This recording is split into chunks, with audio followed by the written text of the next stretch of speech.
With festival season upon us, people from all over the country are heading to Leeds, Glastonbury and further to have their weekend of fun.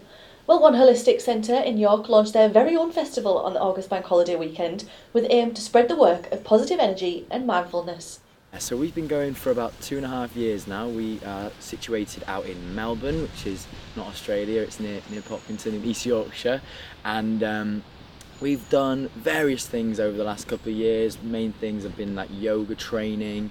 We're very much big on not shirking over the kind of difficult stuff, so what you might call spiritual bypassing, where you kind of like, it's all love and light and we're all happy, and we're very much about like going into the shadowy parts of ourselves. Then we've just recently got on with these like community gatherings, so we're really all about building community, and we've been doing them for a little while, but it's just this kind of year where it's really started to kick off. So what exactly was the Dawnlight Festival and what makes it different to others? It was a conscious festival, so that means no drugs and alcohol, no hangovers, which is an interesting thing in itself, because people obviously can be a bit, whoa, what are we going to do if we don't have alcohol to relax us or get us into a connective state? And so we just work with that. We just kind of have many workshops on that allow people to connect with one another in a sort of free and at their own pace, really.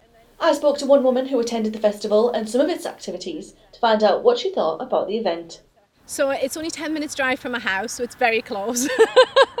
And also I think the fact, I wanted to say, so I've met Joe Prakash and Nan Prakash who run the Rising Dawn Sanctuary, and I love their energy, and I just wanted to see what they'd created basically and what it was going to be like. But on the Friday I did a Tantra speed dating workshop, or he changed the name to Tantra Speed Encounters, so it didn't feel so much as like dating. Which was a bit like, if anyone's done 5 rhythms, it's a bit like dancing and walking around and just connecting with people that like in a deeper level to maybe what you're used to doing. So we had to ask people questions, so like holding people's hands and saying, would you like to connect with me now? And saying, no, thank you. And for some people it was really difficult because they'll go, no, thank you, I'm really sorry, and then walk off, whereas I was very sort of like, no thank you, and just moved on. So there's a bit about setting boundaries as well, and setting personal boundaries.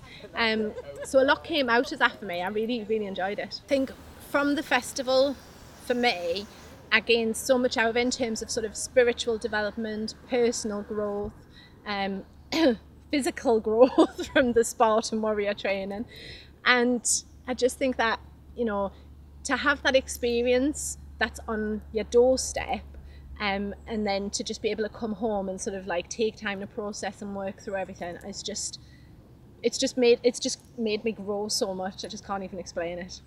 With activities in the festival including warrior training, yoga and speed dating, how have the public responded to the first ever Dawnlight Festival?